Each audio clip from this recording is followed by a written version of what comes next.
2026 সালের 12ই ফেব্রুয়ারি ত্রয়োদশ জাতীয় সংসদ নির্বাচন বাংলাদেশের ইতিহাসে এক অবিস্মরণীয় অধ্যায় হিসেবে চিহ্নিত হয়ে থাকবে। এই নির্বাচনে বাংলাদেশ জাতীয়তাবাদী দল বিএনপি বিপুল ব্যবধানে জয়লাভ করেছে, যেখানে দলটি এককভাবে 200-র বেশি আসন পেয়ে সরকার গঠনের পথে রয়েছে। দীর্ঘ 18 বছরের রাজনৈতিক সংগ্রাম এবং প্রবাস জীবন শেষে তারেক রহমান বাংলাদেশের পরবর্তী প্রধানমন্ত্রী হতে যাচ্ছেন, যা দেশের রাজনীতিতে এক নতুন যুগের সূচনা করেছে। নির্বাচনের এই অভাবনীয় সাফল্যে ভারতের প্রধানমন্ত্রী নরেন্দ্র মোদী ফেসবুক ও এক্সে দেওয়া এক বিশেষ বার্তায় তারেক রহমানকে আন্তরিক অভিনন্দন জানিয়েছেন। মোদী তার বার্তায় উল্লেখ করেছেন যে এই বিজয় তারেক রহমানের নেতৃত্বের প্রতি বাংলাদেশের জনগণের গভীর আস্থার প্রতিফলন। তিনি আরও স্পষ্ট করেছেন যে ভারত একটি গণতান্ত্রিক, প্রগতিশীল ও অন্তর্ভুক্তিমূলক বাংলাদেশের পাশে থাকবে এবং দুই দেশের মধ্যকার বহুমাত্রিক সম্পর্ক ও অভিন্ন উন্নয়ন লক্ষ্য অর্জনে নবনির্বাচিত সরকারের সঙ্গে নিবিড়ভাবে কাজ করার প্রত্যাশা রাখে। মোদীর এই দ্রুত শুভেচ্ছা বার্তা দুই দেশের ভবিষ্যৎ কূটনৈতিক সম্পর্কের ক্ষেত্রে এক ইতিবাচক ও শক্তিশালী ইঙ্গিত প্রদান করেছে। এবারে নির্বাচনের সবচেয়ে উল্লেখযোগ্য দিক ছিল যে কোনো প্রকার সাম্প্রদায়িক উস্কানি বা বড় ধরনের সহিংসতা ছাড়াই ভোট গ্রহণ সম্পূর্ণ হওয়া। ডক্টর ইউনূসের অন্তর্বর্তীকালীন সরকার একটি নিরপেক্ষ ও শান্তিপূর্ণ নির্বাচন উপহার দিতে সক্ষম হয়েছে, যা আন্তর্জাতিক মহলেও প্রশংসিত হচ্ছে। তবে নির্বাচনের ফলাফল বিশ্লেষণ করলে দেখা যায় জামায়াতে ইসলামী বাংলাদেশের ইতিহাসে তাদের শ্রেষ্ঠ সাফল্য অর্জন করে প্রায় 70টি আসনে জয়ী হয়েছে।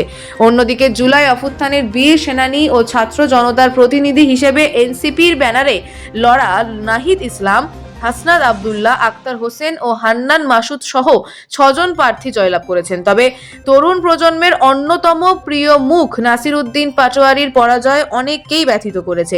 বিশেষ করে ঢাকা 8 আসন নিয়ে দেশ জুড়ে তোলপাড় সৃষ্টি হয়েছে। বিএনপির প্রভাবশালী নেতা মির্জা আব্বাস এখানে জয়ী হলেও এনসিপি ও সাধারণ ছাত্র জনতা অভিযোগ তুলেছে যে ভোট রিগিং বা কারচুপির মাধ্যমেই এই জয় ছিনিয়ে নেওয়া হয়েছে। এই অভিযোগ সত্ত্বেও সামগ্রিকভাবে 60% বেশি ভোট পড়ার হার প্রমাণ করে যে দেশের মানুষ গণতন্ত্রের উৎসবে স্বতঃস্ফূর্তভাবে অংশ নিয়েছে। এই নির্বাচনের ফলাফল নিয়ে বিভিন্ন মহলে মিশ্র প্রতিক্রিয়া দেখা দিয়েছে।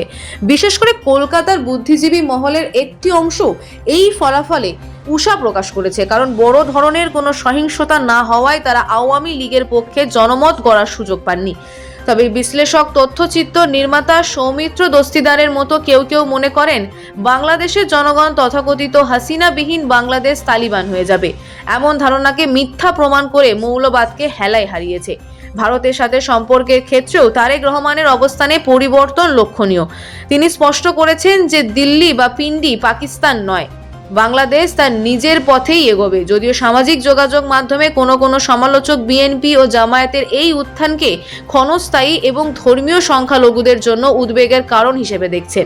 তারেক রহমানের নির্বাচনী প্রচারণায় অবিশ্বাসী বা নাস্তিকদেরও নিরাপত্তার বিষয়টি স্থান পেয়েছে, যা একটি আধুনিক সভ্য সমাজের রীতির প্রতিফলন হিসেবে আলোচিত হচ্ছে। আওয়ামী লীগহীন এই নির্বাচনে ভোটারদের উপস্থিতি এবং ভারতের সমর্থন ইঙ্গিত দিচ্ছে যে দক্ষিণ এশিয়ার রাজনীতিতে এক নতুন সমীকরণ তৈরি হতে যাচ্ছে, যেখানে বাংলাদেশের সার্বভৌমত্ব ও আঞ্চলিক স্থিতিশীলতা প্রাধান্য পাবে।